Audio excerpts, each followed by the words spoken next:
ఫోటోలో అక్కడ విభూది ఉందా, దాని లోపల గ్లాస్ లోపల ఓంకారం వచ్చింది. ఫస్ట్ వచ్చింది. దాని తర్వాత తెల్లారి స్వామివారి హస్తాలులోంచి వచ్చింది. ఆ తర్వాత రైట్ సైడ్ పైన సీలింగ్ కూడా అక్కడ వచ్చింది. తర్వాత ఇక్కడ అక్షయ పాత్ర ఉంటుంది కదా, దాంట్లో నుంచి కొంచెం కొంచెం కొంచెం కొంచెం ఈ రోజు వరకు అక్కడికి వచ్చేసింది అనమాట. ఎక్కువయ్యి కింద పడతా ఉంటే అసలు నాకు నిజంగా వింటుంటేనే నాకు అసలు ఒకలాగా అవుతుంది అనమాట మనసులో నుంచి నిజంగా. అయితే ఒక రోజు భజన చేసాం.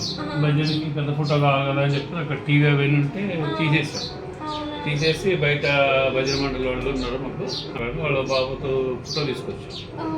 ఫోటో తీసుకొచ్చి పెట్టిన తర్వాత ఇక తెల్లారి అమావాస్య మంగళవారం తీరు ఎందుకు అని చెప్పని అవి కారణం అంతే ఉంచాం.